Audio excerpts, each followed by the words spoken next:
Okay guys, may nabili na naman tayong bagong luma. Okay? Luma na UPS. Ito guys. Ito yung isang UPS na pina-project ko din. Tapos meron pa dun yung isa. So ito bago nabili natin ulit to sa online. Okay? Testingin natin, lalagyan natin yung baterya na ito. Ito sa guys, gumagana kasi ito eh. Ayan guys, di ba? Gumagana yan eh. Okay? Gagamitin natin yung baterya na ito, lalagyan natin dito, testingin natin ito. Yung UPS na to. Okay? Kaya ako bumibili guys ng UPS. Okay? Hindi siya nangungulekta ko.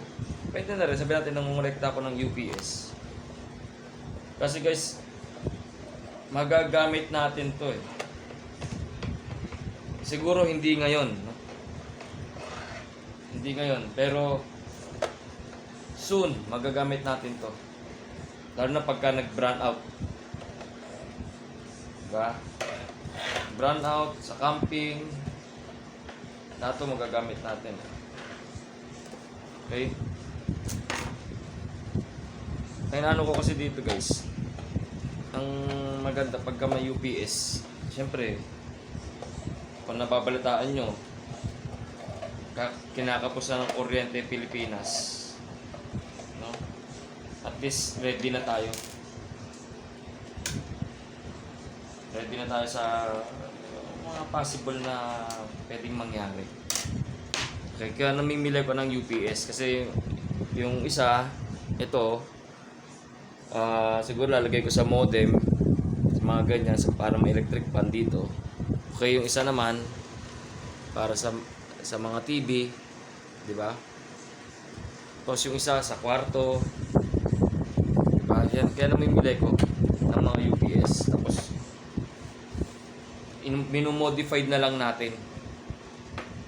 Modification na lang ang gagawin natin para tumagal yung battery life niya, tumagal yung usage natin.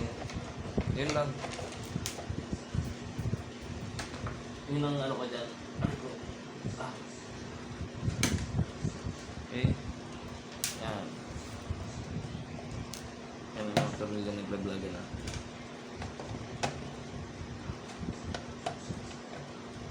Naglaglag na ito isa.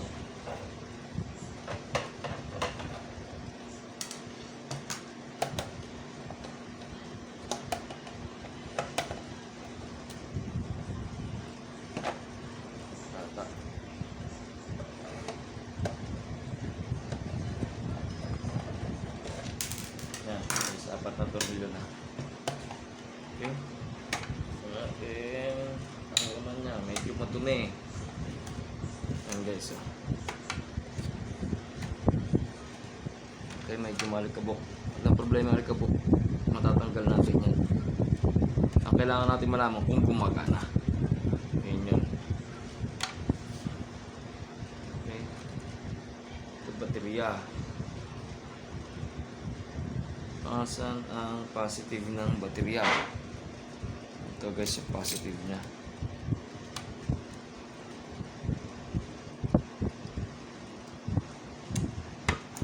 Okay. So nakaganyan siya dapat pala. Ganyan. Kasi ganito siya dito eh. Okay, ito yung positive, ito yung negative. Shhh, baba. Okay, tanggalin natin yung baterya dito.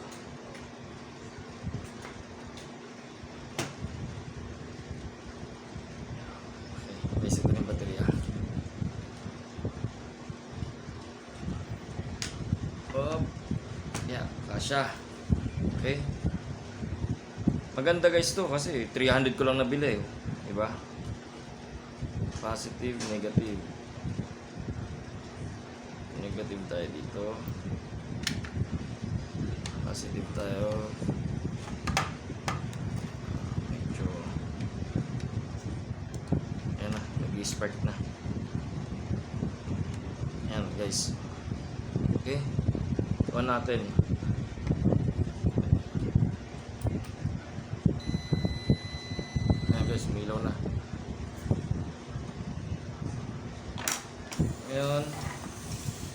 testingin natin yung output niya.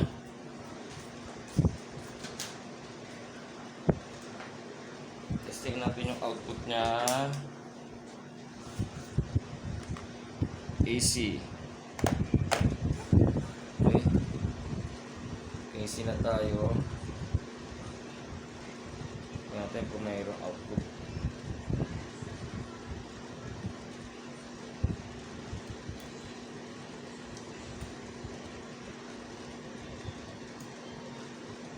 Wala.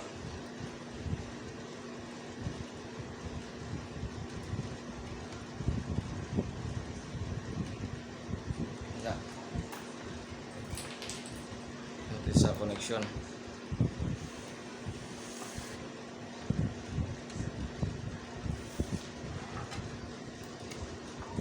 Umilaw naman siya kanina, di ba?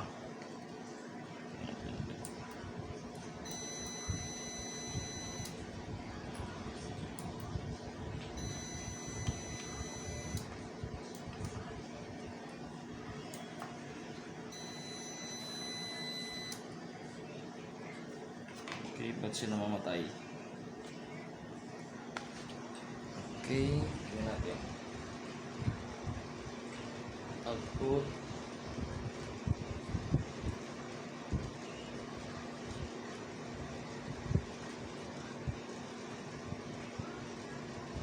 Okay, on off natin ulit.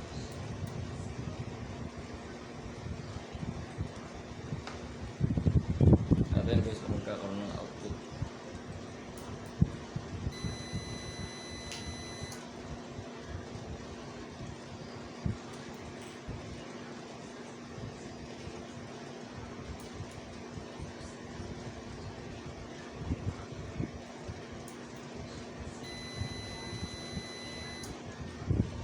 Kakaroon na bumabagsak yung voltahe niya, no?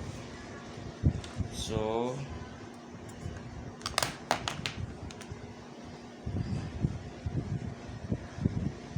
kine-check ko lang guys kung ano yung possible na ano.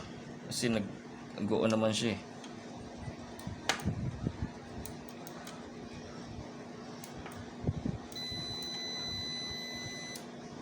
Kasi dapat siya mag-steady yung ilaw niyan eh.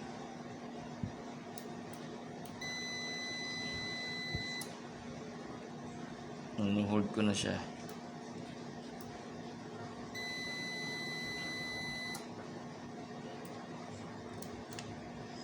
So, may problema pa dito guys. Diyan, sa board niya. Ayusin natin yan. Okay, hindi ko sure kung anong possible. Lang. Okay. Ito lang baka sa fuse. Kailangan ma-check natin to guys, itong mga madalas masira naman dyan. Etong mga MOSFETs na to, no? Ito nandito. Yan, madalas masira. Tsaka itong mga relays. Itong mga relay na to. Okay. So, ang problema nito, sasaksak natin, no? Tingnan natin para makita natin kung nagcha-charge siya. Yung isa pang important doon. Makita natin kung nagkakarga tong. Okay, kasi may mga ganyan na saksak natin, no? May ganyan kasi guys na gumagana siya pag nakasaksak. Okay? Pero hindi siya gumagana pagka nawala na yung kuryente. Okay, saksak natin.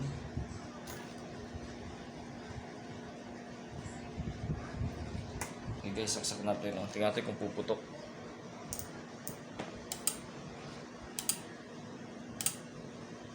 Yan guys, kita nyo, tik-tik. Yan.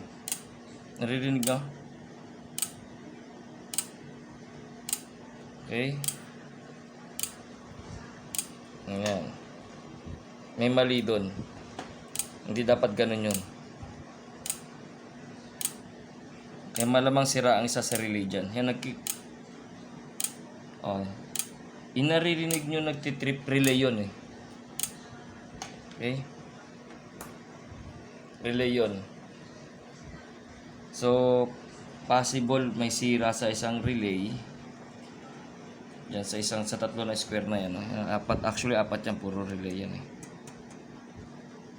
Okay.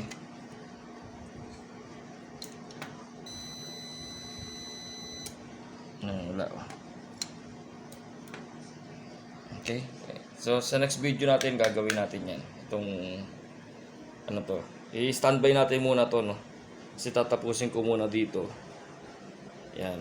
Pag natapos na to lahat, tsaka natin gagawin tong isang, ano na to, power bank na to. UPS. Okay? Peace out. Mamili din kayo ng ganito, guys. Magagamit nyo to pagka nag-brand out na. Lalo na kung matsamba nyo, gawa pa. Okay? Assemblin ko muna to kasi dalawa na sila. Nakabaklas. Okay? Peace out. Update lang, guys. Tinanggal ko yung battery niya. Okay? Tinanggal ko yung battery niya. Titignan natin, sasaksak natin kung ganun pa din. Okay? Kung ganun pa rin ang ano niya.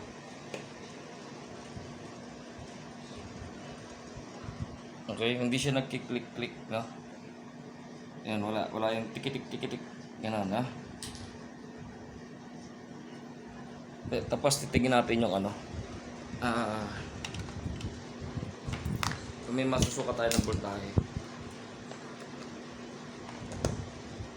Okay? Tingnan natin yung AC na, naka-AC na tayo.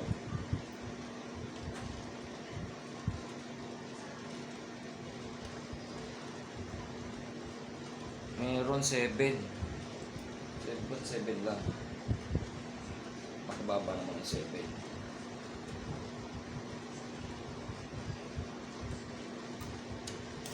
Yan, guys. 8 volts.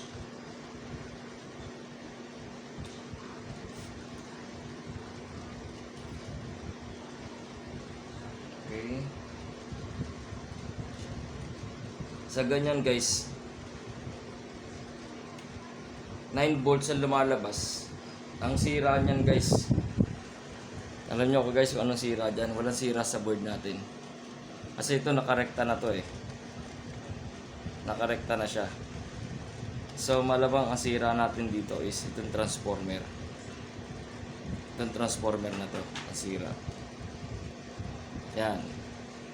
Ngayon, kasi kino-convert niya yung vice versa. Nagko-convert siya dahil sa relay. Kino-convert niya yung 12 volts to 220 AC. Ganon din. Pagka nakasaksak siya,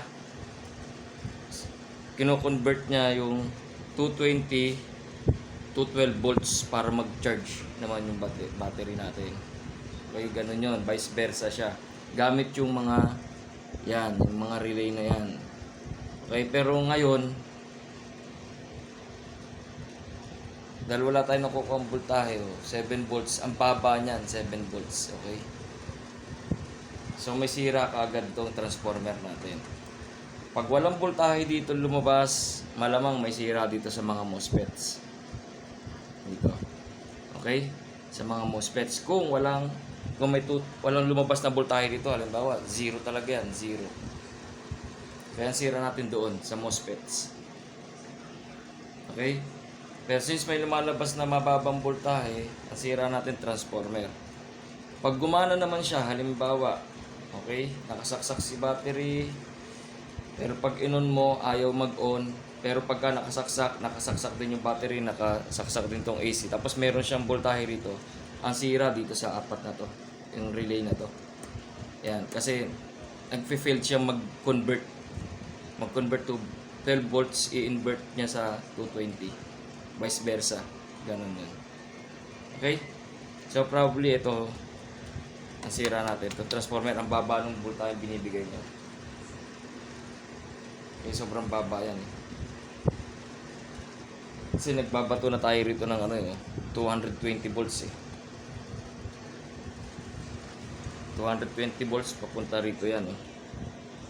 Kaso wala, mababa binabato niyang voltahe. 7 volts.